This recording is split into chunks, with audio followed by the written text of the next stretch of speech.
Doutora Mira, uma coisa que a gente estava falando antes da gente entrar no ar era a respeito de tudo que a gente estava falando de autismo, de TDAH em criança, né? Que eu acho que é uma coisa muito procurada, Sim. né? Principalmente quando a gente tem comparação e talvez vídeos de YouTube que falam assim, minha filha andou com 1 ano e 8 meses, aí, com 8 meses. Aí a pessoa fala, poxa, mas meu filho andou com 1 ano e 2 meses, será que ele é autista? Nossa, meu filho falou com 2 anos e 2 meses, em vez de falar com 2 anos. Poxa, será que meu filho é autista? Ele tá mal na escola, será que ele tem TDAH? E como a gente pode identificar essas coisas, esses graus, esses transtornos mentais nas crianças, e quando é realmente hora de buscar um profissional? Sim. Eu tenho uma visão muito integrativa, como eu falei para você, né? Então, eu faço uma anamnese quando eu sou procurada nesses casos, né?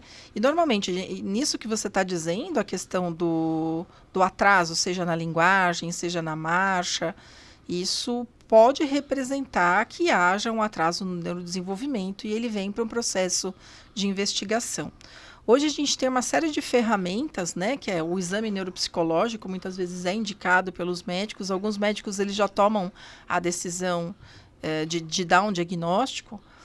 E aí começa, vou dar um exemplo para você. Eu já tive criança com 1 ano e meio que ela tinha uma agitação intensa, ela não dormia.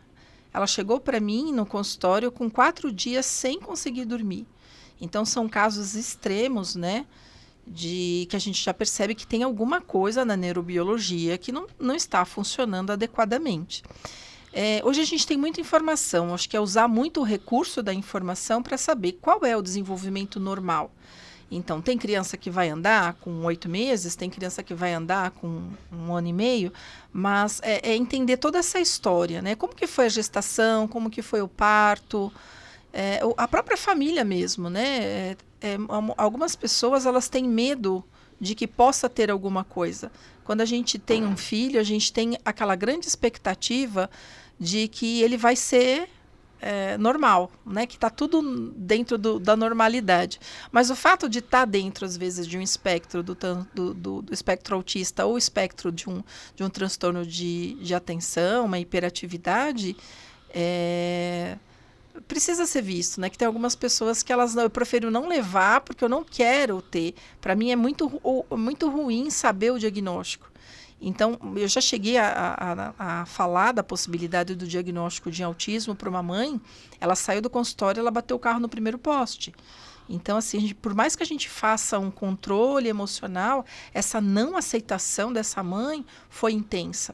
E muitos pais não aceitam o diagnóstico e não cuidam das terapias, não fazem as intervenções multidisciplinares necessárias.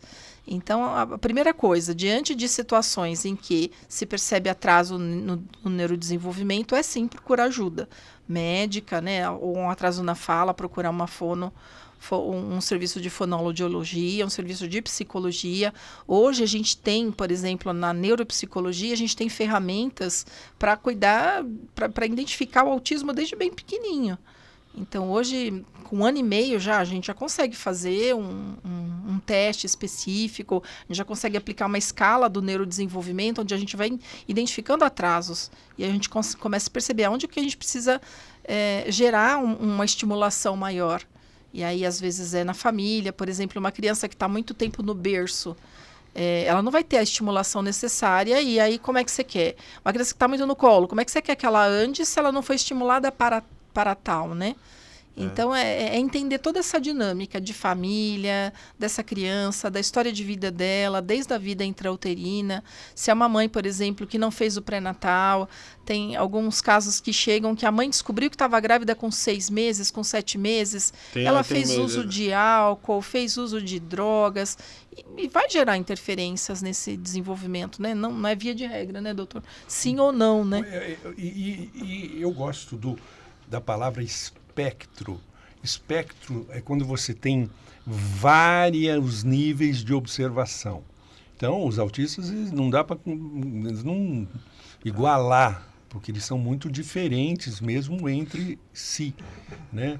Uns têm umas qualidades que outros não têm, outros têm mais facilidade com memória visual, outros com memória mais pragmática, por causa da questão dos hemisférios direito e esquerdo, e em um pode ser mais exacerbado o esquerdo, o outro o direito pode ser mais exacerbado. Então nós vamos ter características e sintomas, muitas vezes, às vezes, não homogêneos entre o espectro autista. E eu acho que esse teste neuropsicológico, que observa como elas reagem em várias circunstâncias, né, ajuda muito a ter uma percepção do espectro específico daquela pessoa. E outra coisa, o diagnóstico não é um carimbo na testa. Nenhum diagnóstico psiquiátrico é um carimbo na testa, né? Então, não é porque é um rótulo.